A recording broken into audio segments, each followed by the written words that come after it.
என் நண்பன் விஜயகாந்த் நம்மை விட்டு பிரியப் போகிறார் என்பதை 2018ஆம் ஆண்டிலேயே நான் கணிக்கும் அளவுக்கு ஒரு சம்பவம் நடந்தது என நடிகர் ராதாரவி உருக்கமாக கண்ணீர் சிந்தியபடி பேசிய வீடியோ தான் தற்போது சமூக ஊடகங்களில் வைரலாக பகிரப்பட்டு வருகிறது.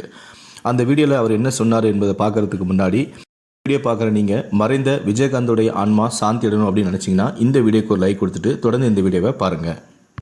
புரட்சி கலைஞர் கேப்டன் என அன்போடு அழைக்கப்படும் தேமுதிக தலைவரான விஜயகாந்த் கடந்த சில ஆண்டுகளாக உடல்நலம் பாதிக்கப்பட்டு இருந்தார்.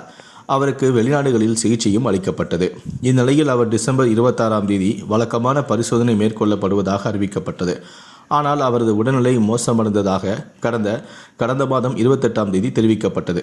இதையடுத்து அவருக்கு சளி இருந்த நிலையில் சளி மாதிரி எடுத்து சோதனை செய்ததில் அவருக்கு நிமோனியா இருந்ததும் கண்டறியப்பட்டது. இதையடுத்து திடீரென அவருக்கு மூச்சுத்திணறல் ஏற்பட்ட நிலையில் அவர் சிகிச்சை பலனின்றி காலமாகிவிட்டார். இதனை அறிந்த தேமுதிக தொண்டர்கள், ரசிகர்கள், மக்கள், கேப்டனால் பயனடைந்தவர்கள், பயனடையாதவர்கள் என அனைத்து தரப்பினருக்கும் பெரும் அதிர்ச்சியையும் சோகத்தையும் ஏற்படுத்தியது.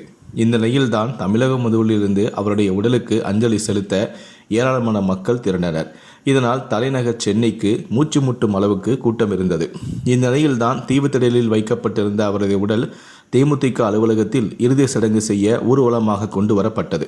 அப்போது லட்சம் மக்கள் திரண்டனர்.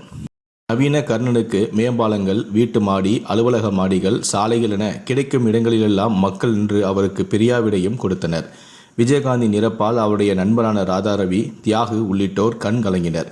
இது குறித்து ராதாரவி பிரபல சேனலுக்கு அளித்த பேட்டியில் கூறியிருப்பது என்னவென்றால், நான் விஜிமா அதாவது விஜயகாந்த், எஸ் சந்திரன், வாகை சந்திரசேகர், பாண்டியன், தியாகு ஆகியோர்கள் உயிருக்கு உயிரான நண்பர்கள்.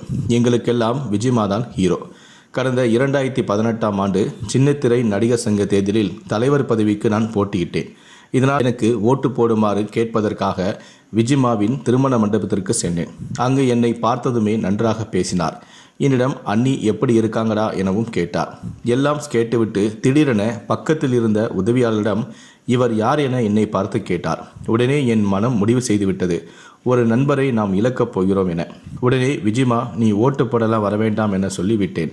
அதாவது சிங்கம் மாதிரி அவனை பார்த்துவிட்டு இந்த நிலையில் அவரை பார்க்க நான் விரும்பவில்லை. இதையடுத்து அவர் டிசம்பர் 26ஆம் தேதி மருத்துவமனையில் சேர்த்ததுமே என் மனைவியிடம் சொல்லிவிட்டேன், விஜிமா நம்மை விட்டு போகப் போகிறார் என. 2018 தான் அவரை நான் கடைசியாக பார்த்தது. அதன் பிறகு அவருடைய மனைவியிடம் அனுமதி கேட்டுதான் போக வேண்டும் என்றார்கள். அதனால் நான் ஒதுங்கிவிட்டேன். பொதுக்குழுவில் அவரை அழைத்து வந்து உட்கார வைத்து கஷ்டப்படுத்தியதை பார்த்ததும் எனக்கு மனம் வருந்தியது. இத்தனை ஆண்டுகளாக பார்க்காத இயக்கத்தில் தீவுத்திடலில் என் நண்பனை பார்த்ததுமே இப்போவாவது பார்த்தோமே என இருந்தது. ஆனால் என்னை அழைத்து பேட்டி கேட்டவுடன் தான் நான் கண்கலங்கிவிட்டேன். விஜிமாவை நேரில் பார்த்தால் என்னை விட்டு ஏண்டா போன என கேட்பேன் என ராதாரவி கண்கலங்க பேசியிருக்கும் இந்த வீடியோ தான் தற்போது சமூக ஊடகங்களில் வைரலாக பகிரப்பட்டு வருகிறது.